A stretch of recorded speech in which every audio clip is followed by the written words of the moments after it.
Today's color is red. It's a root chakra color, and it's all about togetherness. It's all about being as one, as a community. If you are in a position where you feel that there's so many things coming at you, you're just trying to take you down. There's this fear that, well, what if I fail? What if this doesn't work?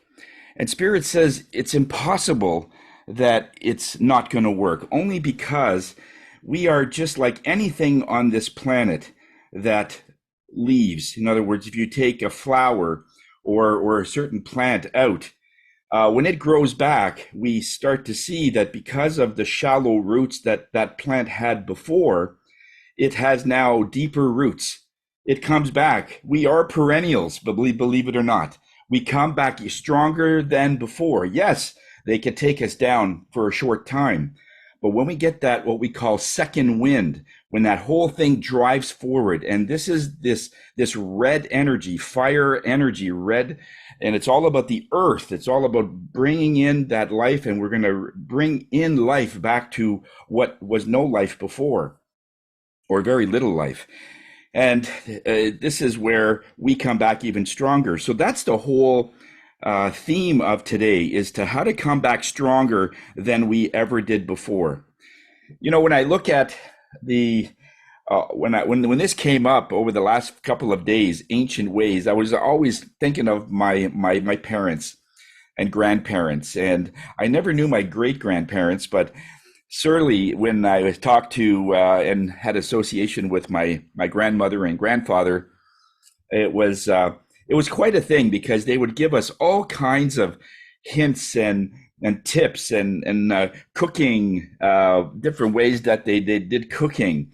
And storytelling was a big one. They would talk about what they did in the 20s, or before the First World War, sort of thing. And it was really intriguing to find out what their path was in coming to a country.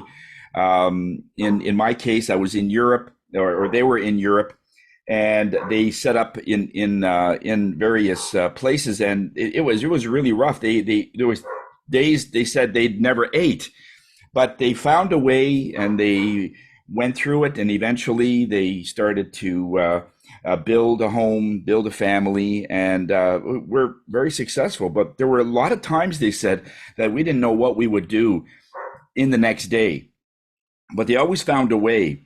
One of the things that I remember my father and my grandfather saying is that if you touch something with your fingers, just you do it with your fingers, and you burn yourself, okay? If you put it on your earlobe, it immediately cools off, because your earlobe is the coldest part of your body. And I never knew that at the time. They told me that as a kid, and sometimes I'd put my finger in a fire, and just the tips of my finger would go, whoa, and then I put it on my earlobe, and it says, oh my God, does it ever work?